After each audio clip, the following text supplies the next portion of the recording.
समाजाला जिने दिली ज्ञानाची सावली, धन्य ती क्रांतीज्योत सावित्री माऊली. सावित्रीबाई फुले या भारताच्या पहिल्या शिक्षिका व मुख्याध्यापिका होत्या. त्यांचा जन्म 1 जानेवारी 1831 रोजी सातारा जिल्ह्यातील नायगाव येथे झाला. त्यांच्या आईचे नाव लक्ष्मीबाई व वडिलांचे नाव खंडोजी नेवसे पाटील असे होते.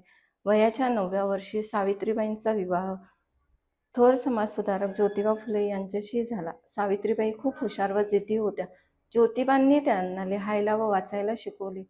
1 जानेवारी 1848 रोजी पुण्यातील बुधवार पेठेतील भिडेवाडा येथे त्यांनी मुलींची पहिली शाळा काढली. त्या मुलींना शिकवण्यासाठी जात असताना लोक त्यांच्या अंगावर शेण, दगड, चिखल फेकत असत.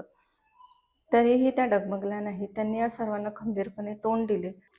सावित्रीबाईंनी समाजातील सती, बालविवाह, केशवपण अशा वाईट प्रथांना विरोध केला.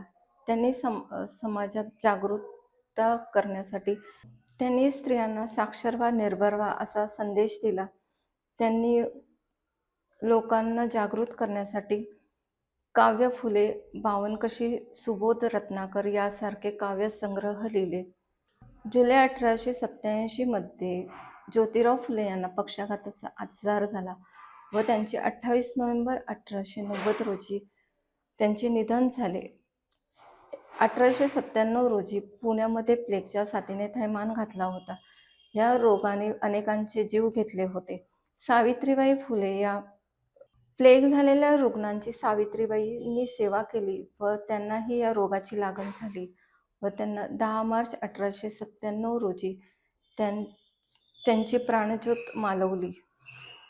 अशा क्रांतिज्योती व ज्ञानज्योती सावित्रीबाईंना माझे कोटी कोटी प्रणाम. नवरात्रीच्या सर्वांना हार्दिक हार्दिक शुभेच्छा.